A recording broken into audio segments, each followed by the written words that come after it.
Zola was a star, a blur of speed and grace on the track. Every race was a symphony of power, every finish line a triumph. The crowd roared her name, and the medals gleamed around her neck. She lived for the thrill, the wind in her hair, the gold in her grasp. But one day, a sudden twist, a sharp pain, and the roar of the crowd turned into a gasp. Zola fell, not across the finish line, but onto the track, her dream shattering like glass. The doctors spoke in hushed tones of recovery, of a long road ahead. But Zola knew, her running days were over. The track, once her sanctuary, now felt like a distant, painful memory. Days turned into weeks, weeks into months. Zola tried to fill the silence. She watched old races, but the joy was gone. She tried to train, but her body wouldn't obey. Who was Zola without her speed?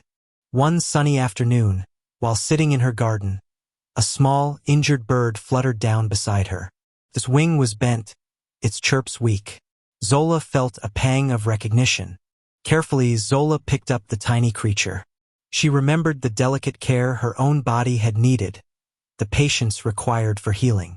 She built a small nest, fed it, and watched over it. Day by day, the bird grew stronger. Its chirps became louder, its movements more confident. Zola felt a flicker of something new within her, not the thrill of victory, but the quiet satisfaction of nurturing. One morning, the bird took flight, soaring into the sky with a happy chirp.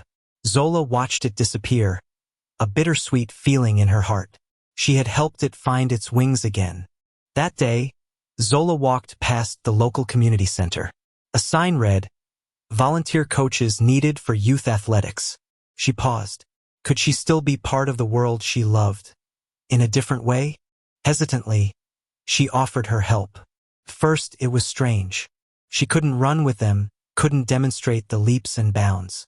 But she could teach them about focus, about rhythm, about the joy of movement. She shared her stories, not of her glory, but of her struggles, of the importance of never giving up, even when the path changes. The children listened, their eyes wide with admiration. Zola discovered a new kind of strength, a different kind of speed. It wasn't about winning races, but about helping others find their own pace, their own purpose. One day, at a local youth meet, she watched her team cross the finish line, their faces beaming. The crowd roared, and Zola felt a familiar thrill. But this time, it was even sweeter. Zola, the fallen hero, had found her wings again, not to soar alone, but to lift others, guiding them towards their own bright futures. Her purpose was clearer than any medal, her identity stronger than any record.